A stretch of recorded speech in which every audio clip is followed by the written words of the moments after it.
Muy bien, ha sido un placer estar con vosotros. Voy a despedirme con un pasaje. He estado estudiando hace un tiempo el libro de la consolación de Isaías, desde el 40 hasta el final. Tiene 7 secciones. Cada sección se sabe que termina porque tiene Isaías una especie de invitación a cantar. Eso cierra una sección y abre entonces la siguiente. Por ejemplo, os voy a dar el centro de la sección central. Si hay 7, la sección central es la 4 y a Isaías 50, donde está el centro de la sección. ¿Dónde empieza la sección? 4. Pues mirad, empieza en 49:14. ¿Por qué? Porque la sección tercera termina en 49:13, verso 13 del capítulo 49. Cantad, cielos, alabanzas, alégrate, oh tierra, prorrumpid en aclamaciones, oh montañas, porque Yahvé ha consolado a su pueblo y se ha compadecido de sus afligidos. Ahí cierra la sección tercera. ¿Dónde termina la 4? La 4 termina en 52:9. ¿Cómo termina? Pues con ese estribillo de invitar a cantar. Prorrumpid en júbilo, cantad a coro, ruinas de Jerusalén, porque Yahvé ha consolado a su pueblo, ha redimido a Jerusalén. Redimido, ¿os acordáis que hablábamos de Ruth, el libro de Ruth? Una familia arruinada y una familia que se compadece de ella, un redentor rico. Y la levanta de la ruina y la hace dueña de todo lo suyo. Eso es una imagen rápida de una redención. El Señor nos ha redimido de la ruina y nos ha abierto un futuro glorioso. No solo quitarnos la culpa, darnos un nuevo corazón. Darnos un nuevo corazón. Y un nuevo mundo, nuevos cielos, nueva tierra y una nueva ciudad donde Él va a morar. Así que vamos a tener más de lo que hemos perdido. Perdimos mucho cuando entró el pecado en Adán, en el Edén. Pero vamos a ser redimidos, restaurados a una mayor riqueza que la que tenía Noemí y Ruth, aun en los mejores tiempos. Así es nuestro Redentor de generoso. El centro de la sección central de este libro de la consolación lo empezaremos en el capítulo 50, verso 4. Os voy a decir algo. ¿Por qué este libro de la consolación? Imagínate que tienes un niño de 10 años y tiene que pasar por el quirófano varias veces. Va a sufrir rehabilitación, dolores, inyecciones, pastillas. A un niño de 10 años eso no le apetece nada, pero es necesario para su buena salud.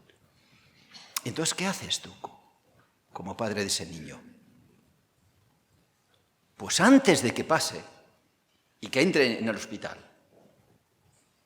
le presentas las entradas que ya has comprado para después llevarlo a Disneylandia. Y le presentas la foto del tren eléctrico que ya has encargado y que cuando él venga a casa, ya recuperado, lo va a estrenar el tren eléctrico. Bueno, ¿para qué? Se lo anticipas para que en los peores momentos él, con las fotos del tren y con la propaganda de Disneylandia, el chico se relama, se consuele un poco. Y Dios, antes de que pase Israel, esa generación de israelitas. Por el desastre que le va a venir. Babilonia va a invadir Judá, ciudad por ciudad, y luego se va a cebar en Jerusalén. Y la va a destruir y va a arrasar el templo, una de las maravillas del mundo. La va a arrasar y va a haber ríos de sangre. Como dijimos, tenemos que leer Lamentaciones, un libro ahí escondido, pequeñito, entre grandes, que casi no se ve. Si leemos Lamentaciones veremos el desastre horrible, tremendo. Voy a decir algo. Lo decía C.S. Lewis, un ateo inglés que se convirtió al Señor y escribió varios libros, ¿no? Crónicas de Narnia y muchos otros. Eso es una serie para niños. El amor tiene el rostro muy severo. Y Dios al que ama, disciplina y azota a todo el que tiene por hijo. Dios amaba a Isaías, en el tiempo de Isaías, a su pueblo, pero era necesario darle el castigo. No porque Dios se complace en castigar, lo dijimos. De su corazón no sale, no disfruta castigando, todo lo contrario, sino bendiciendo, pero era necesario. Entonces, le aplica este libro a esa generación. Y a nosotros, para todas las generaciones que vamos a pasar de una u otra manera pruebas externas o internas, las que Dios permita en su amor para perfeccionarnos. El mismo libro de Apocalipsis, en tiempos de persecuciones, o un poco antes, en medio de persecuciones, también tiene los consuelos de presentar los últimos capítulos gloriosos con la Nueva Jerusalén, con detalles, para gozarnos. Y necesitamos adquirir, empaparnos del gozo de nuestra esperanza para pasar por el túnel que Dios nos permita sufrir a oscuras, a veces solos, el túnel de la prueba, el túnel de la persecución, el túnel de la enfermedad, el túnel de una economía que se hunde, una economía familiar o nacional, o europea, que se pueda hundir.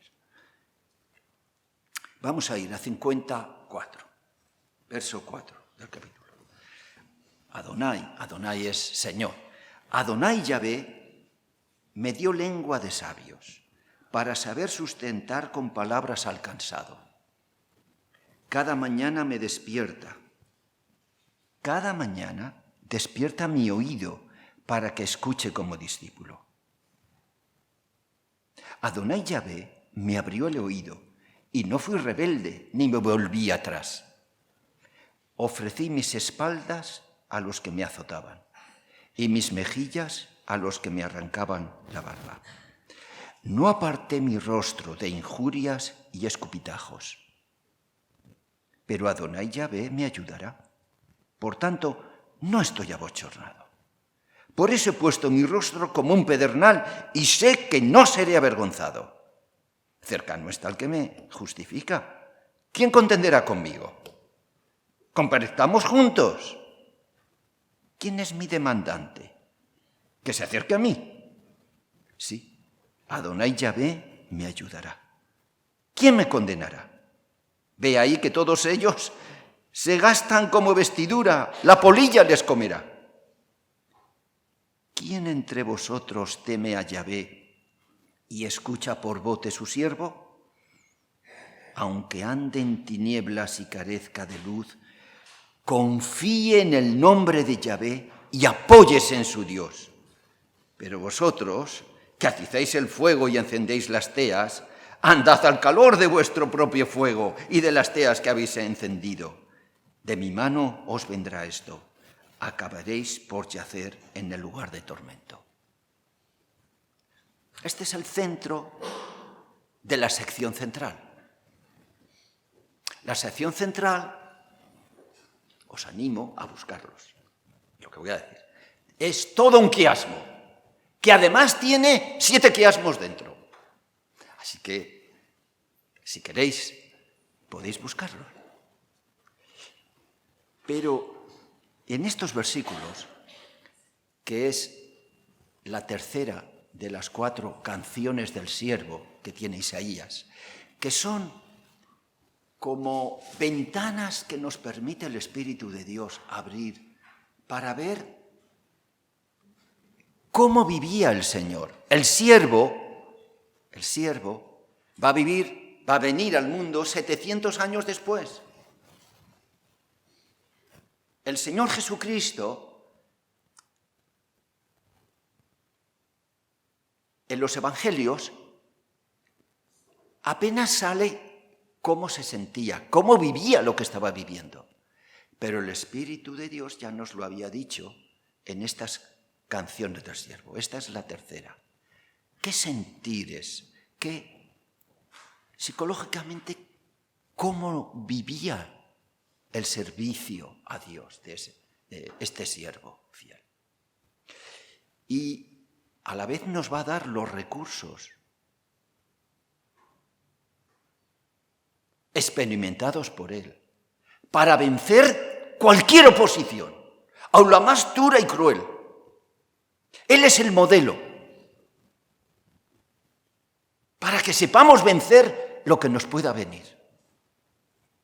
Aquí está la fórmula que a él le ayudó a ir a la cruz y vencerla y más allá. Y es la fórmula para nosotros. Además, no solo el modelo, como Él vive dentro de nosotros. Y el Evangelio se resume en esto: Cristo en nosotros, la esperanza de gloria. No es solo, como se le pone a un niño, la letra que debe de copiar 10 veces y tiene que ir haciéndola, fijándose bien cada detalle de la letra para copiarla, ¿verdad? Es que no solo es el modelo y lo tenemos externo, es que lo tenemos interno. El Señor es el que en nosotros produce el querer como el hacer. Yo en vosotros, para que seáis perfectos en unidad. Por ejemplo, en el tema de la cohesión entre nosotros. No solo nos dice amaos, déjame vivir dentro de ti, para que estés verdaderamente unido a tus hermanas y hermanos. ¿Qué dice aquí, en el verso 4? Primero, su ministerio era fortalecer, animar. ¿Y cómo animaba?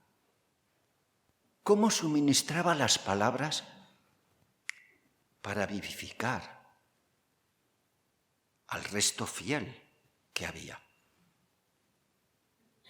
Al pueblo, a aquellos que Dios le ha dado y que Él guardó, esas ovejas que recibió del Padre, que ninguna perdió, sino el hijo de perdición, para que la Escritura se cumpliese. ¿De dónde recibía Él esas palabras? ¿Sabéis de dónde?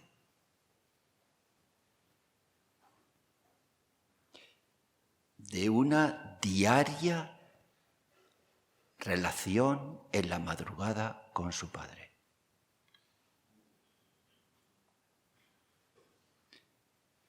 Los alguaciles que fueron a apresarlo dijeron: jamás hombre alguno ha hablado como este hombre.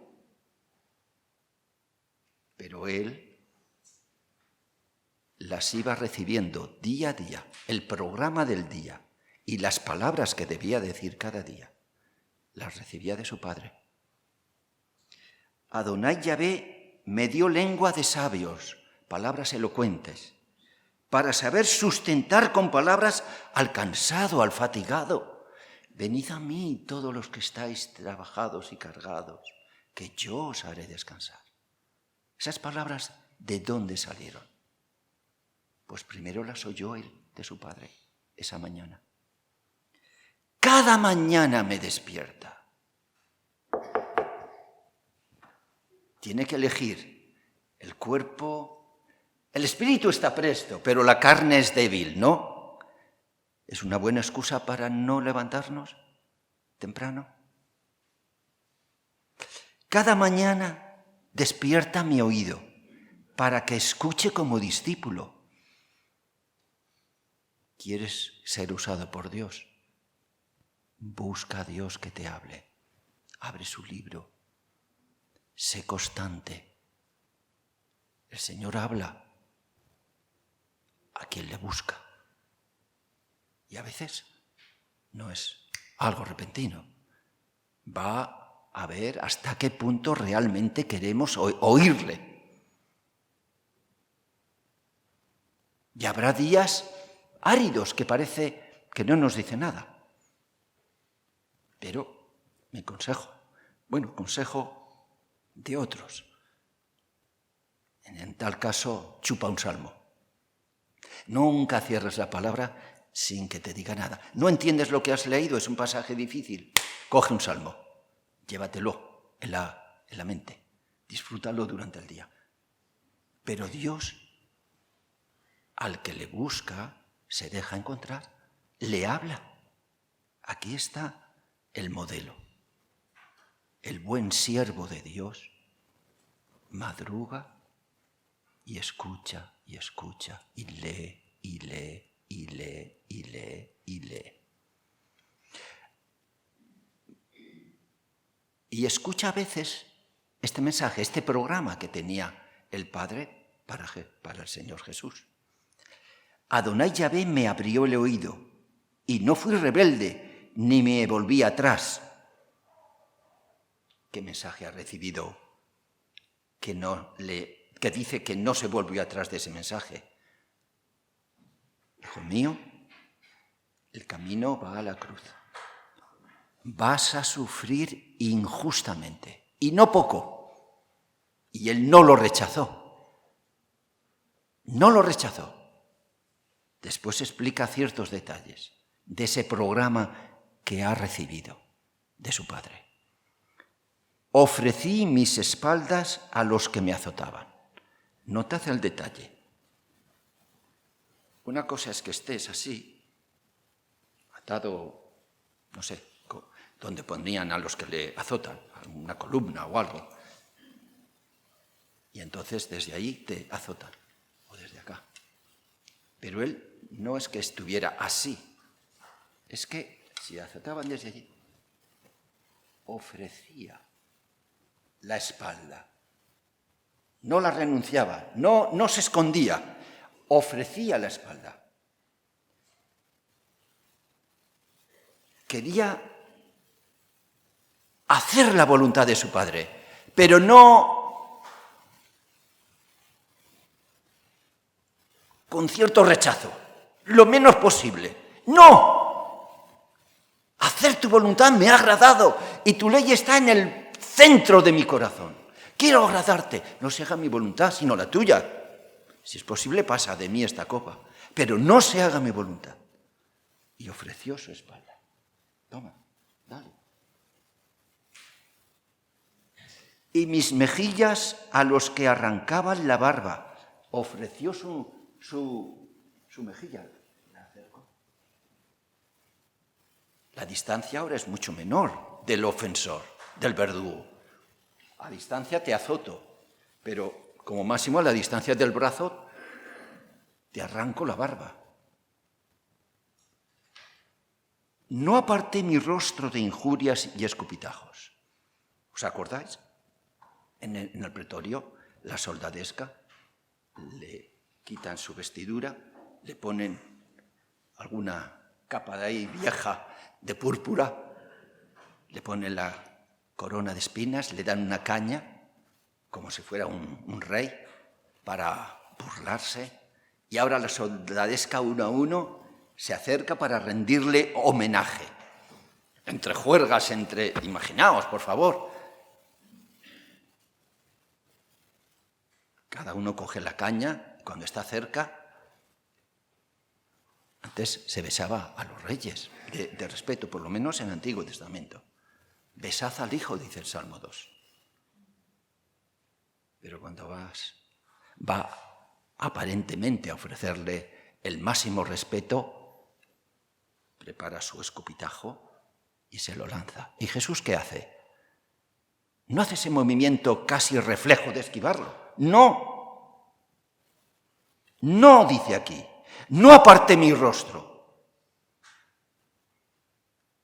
Quedó quieto. Imaginaos cómo salió. No aparté mi rostro de injurias y escupitajos. ¿Nos cuesta dar un folleto?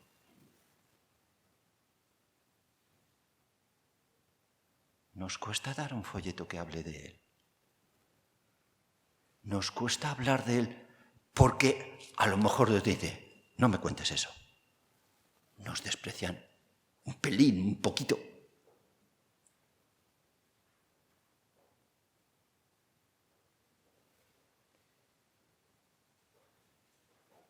Pero Adonai Yahvé me ayudará. El recurso es la fe. Por fe andamos, no por vista. Estaba sufriendo el rechazo, pero él sabía que al final, el que ríe el último, ríe mejor, ¿no? Al final el Señor le iba, de alguna manera, a vindicar delante de sus enemigos. Adonai Yahvé me ayudará. Por tanto, no estoy abochornado. Estaré dolido,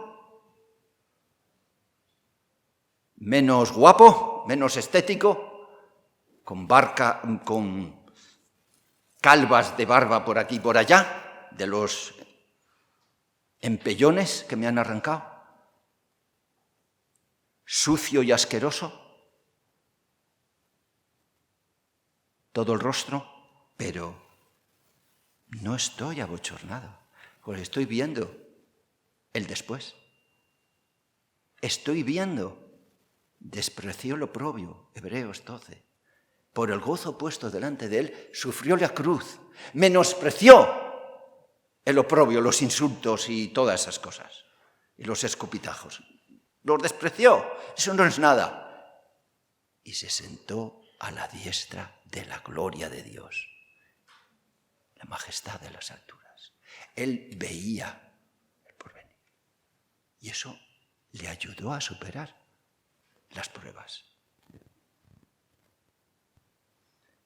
Por eso he puesto mi rostro como un pedernal y sé que no seré avergonzado.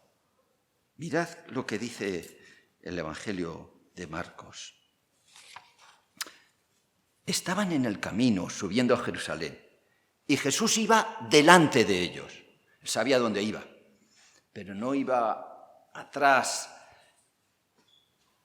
sin ganas, retrasando lo más posible la llegada. No. Iba adelante y ellos estaban asombrados y lo seguían con temor. Y tomando otra vez consigo a los 12, comenzó a decirles las cosas que estaban a punto de acontecerle. He aquí subimos a Jerusalén, y el Hijo del Hombre será entregado a los principales sacerdotes y a los escribas, y lo condenarán a muerte, y lo entregarán a los gentiles, y se burlarán de él, y lo escupirán, y lo azotarán, y matarán. Pero después de 3 días se levantará. Pero él iba adelante sabiendo esto allí. Me acuerdo de un pensamiento así, breve, de la mesa del Señor, que nos dio hace muchísimos años don Ernesto Trenchard en Zaragoza, en alguna visita. Y él decía, si os fijáis en el Evangelio, el Señor dice, y tomando la cruz, salió al Gólgota. No lo llevaron, lo arrastraron. Tomando la cruz él, tomando la iniciativa, vamos para allá. Salió. No lo sacaron, que no es lo mismo.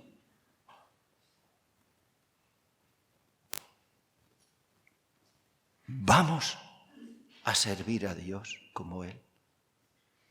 Habiendo asumido que le vamos a ser fieles, ponga lo que ponga el dueño de nuestra vida delante, en la vida personal, en la vida familiar, en la vida eclesial, en la vida local de la ciudad, en la vida laboral y en la vida nacional y en la vida europea, incluyendo ataques nucleares si los hubiese, asumiendo que pase lo que pase, no porque no vamos a sufrir, o solo vamos a ser fieles hasta que empiece el sufrimiento. No, asumimos que vamos a ser fieles a Dios por su gracia, incluyendo el sufrimiento y el sufrimiento injusto. Lo tenemos que asumir ahora.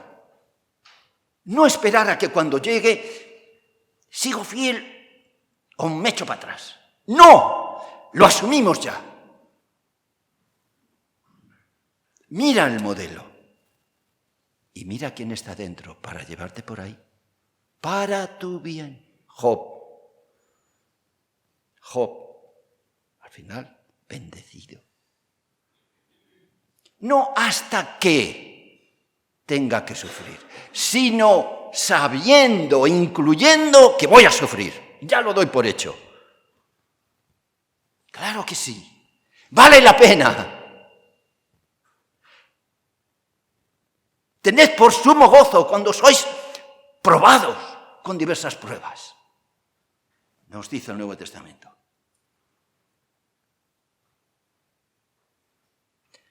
La meta de la vida no es pasarlo bien. La meta de la vida es hacer la voluntad de Dios que tenga para cada uno de nosotros.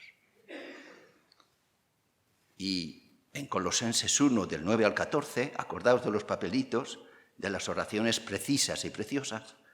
En Colosenses 1, Pablo pide que seáis llenos del conocimiento de su voluntad, en toda sabiduría e inteligencia espiritual, para que andéis como es digno del Señor, agradándole en todo, llevando fruto en toda buena obra y creciendo en el conocimiento de Dios. Esa es la meta de la vida.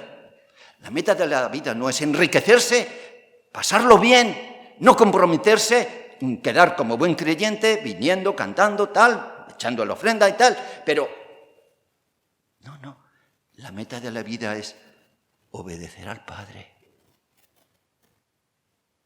en el programa que Él tenga para ti. Pero debemos buscarlo. Buscar a nuestro amo y dueño, que nos ha comprado, que no somos nuestros, que no vivimos para nosotros mismos. El que tiene todos los derechos. Como un esclavo, pregunta cada día a su amo: jefe, amo, ¿qué hago hoy? ¿Dónde voy? ¿Qué es lo que hay que hacer? Escuchar el programa e ir.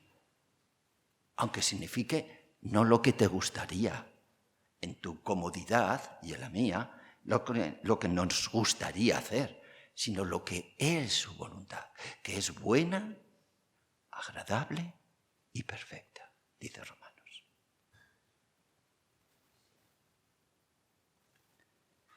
Sí, repite otra vez el verso 9. Sí, Adonai Yahvé me ayudará. ¿Quién me condenará? Él está pensando en un juicio. Él estaba teniendo problemones con la parte religiosa de su país, sobre todo con ellos. Era dentro de la iglesia, entre comillas, no se llamaba iglesia, del judaísmo, de la sinagoga, es ahí donde tenía el problema, la máxima oposición.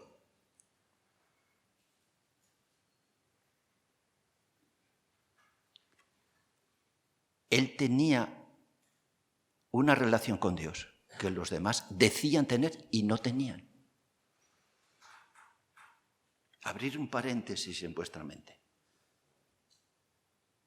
La iglesia evangélica se está apartando cada vez más de obedecer a Dios. Se queda con la religiosidad evangélica. Religiosidad. Venir al culto, cantar, echar la ofrenda. Está muy bien hacerlo, pero solo es eso. No hay una búsqueda sincera de Dios para conocer el programa y hacerlo.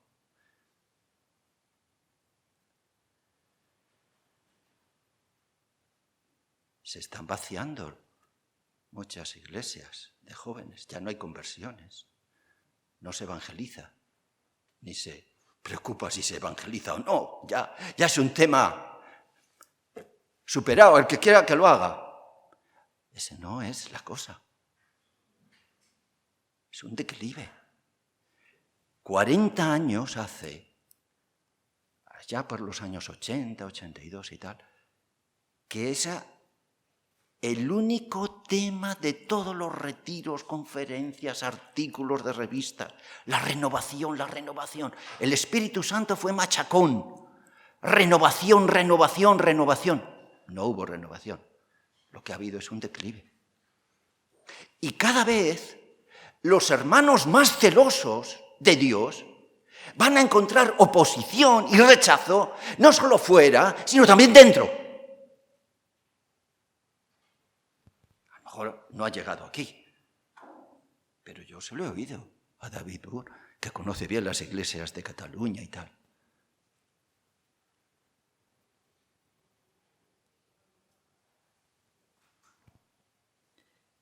Y ahora llegamos al 10 y al 11. Después de la canción del siervo hay una extensión, como una aplicación, y son estos dos versículos, 10 y 11.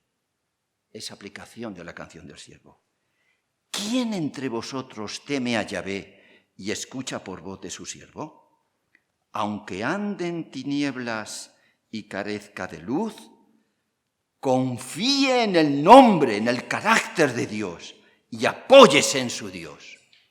Estás en el túnel, no ves nada, estás desorientado, no sabes dónde está el oriente, no sabes ni por dónde sale el sol ni por dónde puede salir, no sabes nada. Confía en el nombre de Dios. Por fe andamos, no por vista. Esta es la victoria que ha vencido al mundo, nuestra fe. Dios sigue siendo el mismo y Dios cumple sus promesas. Y aunque tengamos que sufrir y morir, fueron tan héroes de la fe en el capítulo 11 de Hebreos, los que padecieron por su fe, como los que por su fe vencieron las pruebas. Tanto unos como otros.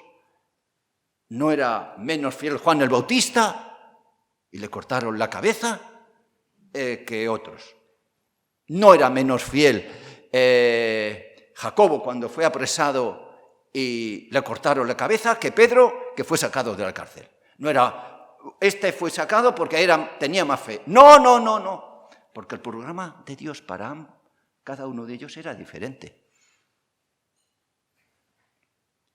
Pero vosotros que atizáis el fuego y encendéis las teas, vosotros tenéis vuestros recursos, dice Dios a esa parte del pueblo que no se fía de Dios, que tiene su manera de salir del apuro.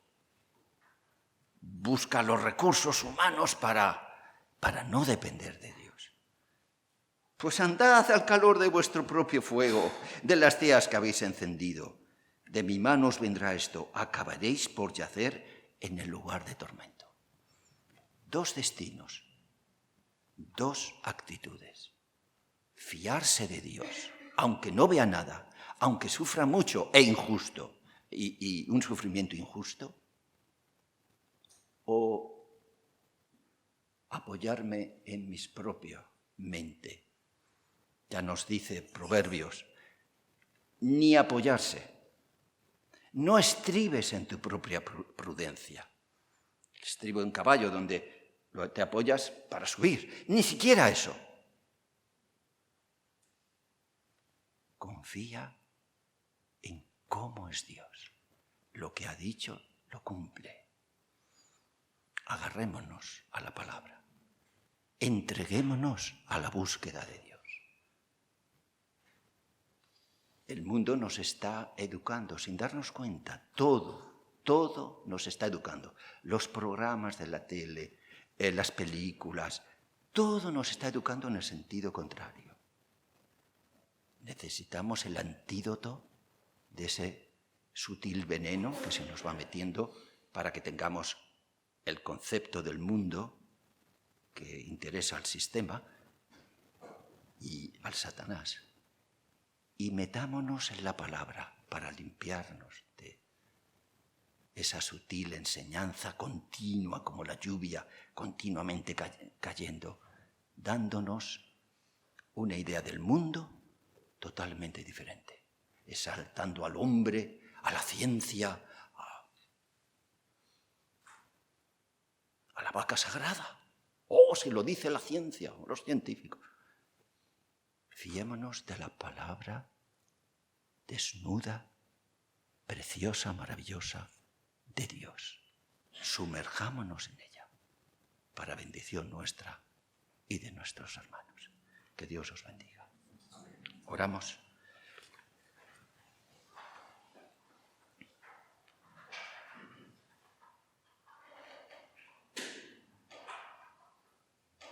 Te necesitamos, Padre.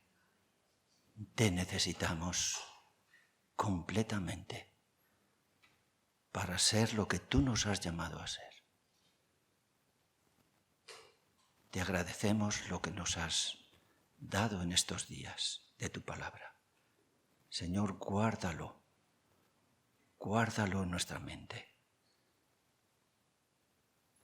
Concédenos poner por obra lo que tú nos hayas dicho. Cámbianos, Señor, por tu amor, cámbianos por el poder tuyo en nosotros y haznos prosperar para glorificarte a ti.